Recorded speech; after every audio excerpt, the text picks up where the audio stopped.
here. This is amazing. I just want to point. I mean, he did say, don't stop clapping until the comedian gets here. But is it okay if I go this way? Where I don't know where the line is. Anyway, hi. My name's Eli James. I'm a mid-career comedian, and that's nothing to do with any level of skill I have at comedy or any of my accomplishments. It's just I'm over 40 now, so I've just started calling myself a mid-career everything, just to help myself feel better and shed a few layers of shame.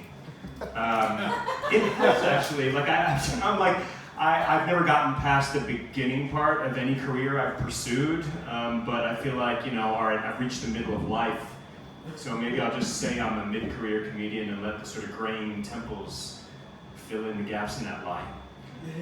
It's fun. Try it sometime. Like I've been saying it for other parts of my life. Like I'm a mid-career maker of eggs. I've been doing it, guys. Mid-career owner of money. You can't talk to me about it. I've been doing it. I'm a mid-career non-car owner. Guys, it's been a long time of me not owning a car. I feel great right now. Try it. As you might have ascertained by now, I am American. Sorry. But it's true. And, I'm a little self-conscious. The last thing I want to do is come over to England and get on stage and just be some walking stereotype of the Yank. So I'm going to ask your help. It's like, if you catch me just saying things that are just way too American for this, room full of my betters. Just put a hand up, like if you catch me saying like, awesome a lot, or hey man, great job.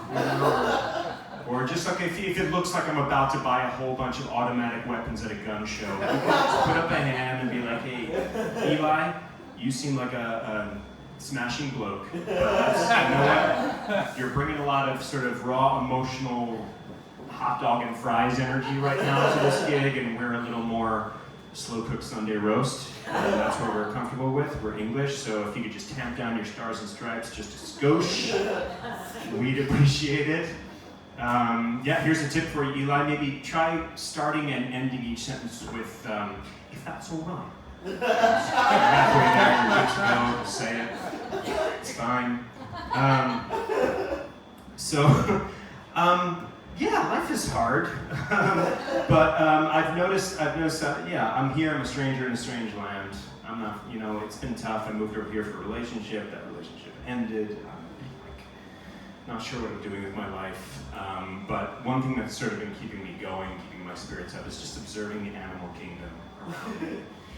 And noticing that I really enjoy watching intra-species disputes.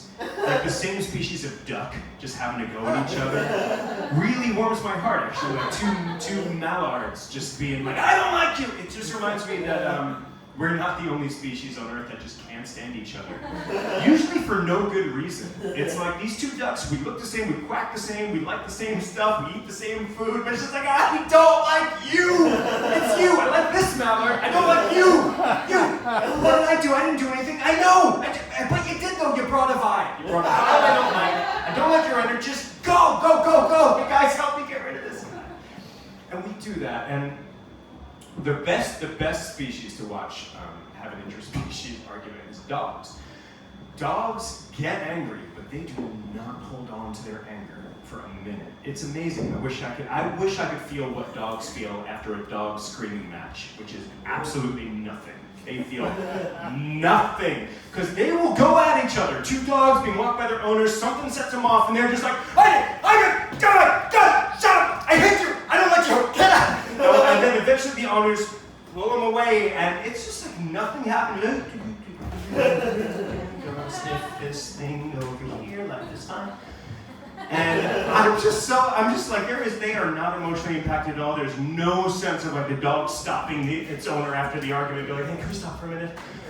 Was I the asshole? I don't think I was, but I don't know. Yeah, he was yelling at me in front of everyone, bringing all of his issues to the table. I have not lost my temper like that in a long time. You know what? You go ahead. I don't think I feel like walking anymore. I might need to call my sponsor. I've not blown up at another dog like that since 2017, and I feel like that was a setback. Okay, so I wanted to talk, one last thing I wanted to talk about, if that's all right, is one thing I don't miss about America, and I'll be very candid about this, is American TV news. I used to watch a lot of news, and it's all about the newsreader over there. It's all about the star personality. I am gifting you the news, you motherfuckers. It's all so bombastic and self-serving. It's like, hello, welcome back to the Eli James scenario. Tonight, we are looking at the bombshell news out of the Pentagon. The Secretary of Defense has admitted that he doesn't like beans. Apparently he was at a TGI Fridays over the weekend with his family and left a bean dip appetizer unfinished on the table. When the waiter asked him if he'd like to take it away with him, the Secretary of Defense replied, "Beans just aren't my thing." Here to unpack the fallout from this is the best-selling author of the book Bean Wars, How America's Growing Bean Dislike Will Definitely Lead to More Murders. Susan, do you think this revelation is going to lead to farmers buying machine guns? Okay, so we get over here, we got British news, and it goes completely the other way. It's staid, it's fact-driven, it's not sensationalized in any way, it just goes too far. I wish there was a difference, because on British TV news, they wheel out these whispering British cadavers that get on the air, and they sound like they just took a bucket load of Ambien and spent 2 hours in an immersion tank and then went live on air.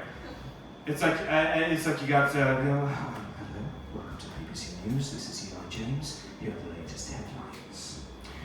French President Emmanuel Macron has kidnapped a bus carrying 100 school children to a Stormzy concert on the International Space Station. In a mobile phone video footage obtained by Johnny Depp, the French president can be seen antagonizing the school children, trying to convince them to donate their blood to him so that he can become the Sultan of Mars. 4 rescue workers, including my son, have been killed by the president in a rescue operation. More on that later, but first cricket. Thanks guys.